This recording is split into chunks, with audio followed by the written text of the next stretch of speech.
Quand quelqu'un me dit avec assurance, mais Franck, c'est impossible, même la science le prouve, mais bon, je ne me moque pas évidemment, mais dans mon fort intérieur, je souris, je me dis c'est pas possible. Est-ce qu'elle entend ce qu'elle est en train de me dire? Soyez déraisonnable. Communiquez quand personne ne veut le faire. Démarchez les clients les plus difficiles. Ayez l'audace de choisir vos valeurs pour faire de vous un grand leader pour un monde meilleur.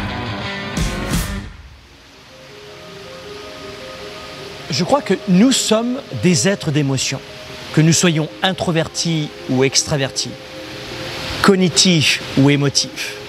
Pour reprendre les modes de communication de Carl Gustav Jung, même les personnes les plus rationnelles font leur choix en fonction de leurs émotions, de l'émotion qu'elles ressentent et dans laquelle elles se trouvent dans l'instant. Même les gens les plus cartésiens fonctionnent ainsi. Ils prennent une décision en fonction de l'émotion.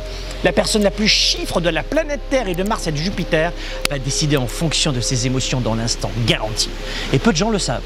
Est-ce que les gens savent gérer leurs émotions?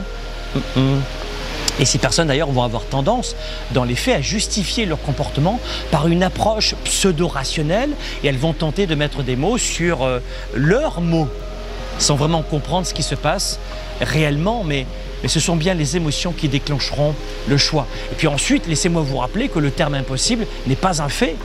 Impossible, c'est une opinion. Quand quelqu'un me dit avec assurance, mais Franck, c'est impossible, même la science le prouve, mais bon, je ne me moque pas évidemment, mais dans mon fort intérieur, je souris, je me dis c'est pas possible. Est-ce qu'elle entend ce qu'elle est en train de me dire? Mais j'ai tendance souvent à poser cette question. Combien de fois la science a-t-elle démontré que quelque chose était impossible avant de revenir 50 ans plus tard sur sa certitude? Plusieurs fois, vous êtes d'accord? En expliquant avec autant de mots et de rationalité que c'était désormais possible. Oui, bon, on s'est trompé et alors? Et alors, tu as des millions de gens qui, en fonction de ce que tu as dit, Coco, ont changé leur destinée. Mais tout est finalement impossible selon votre entourage. Notre exemple dans le monde entrepreneurial, pas uniquement le sport. Pensez à ce qu'il faut comme courage et savoir-faire pour faire croître une entreprise. C'est énorme. On a des formations où on accompagne, on coach les entrepreneurs dans des séminaires ou en ligne, des programmes en ligne ou des événements. Et ils augmentent leur chiffre d'affaires de 30 à 150% dans les 90 jours.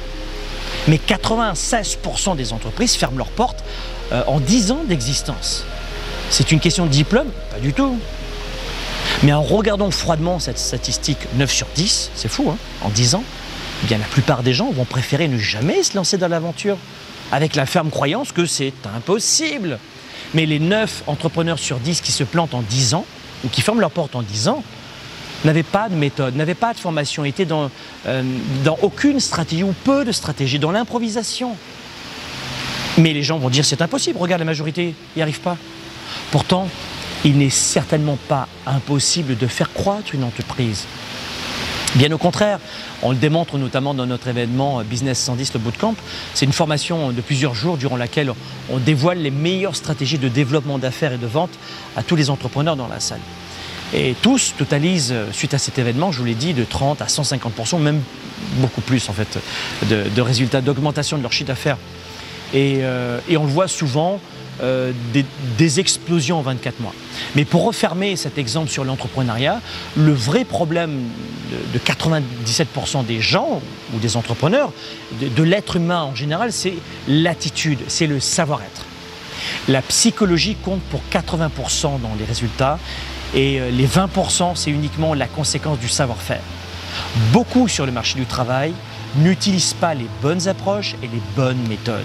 Par exemple, la plupart des gens ne maîtrisent pas la vente, ils improvisent, pire, ils en ont peur, ne maîtrisent pas le marketing traditionnel ou digital et encore moins les sciences du leadership.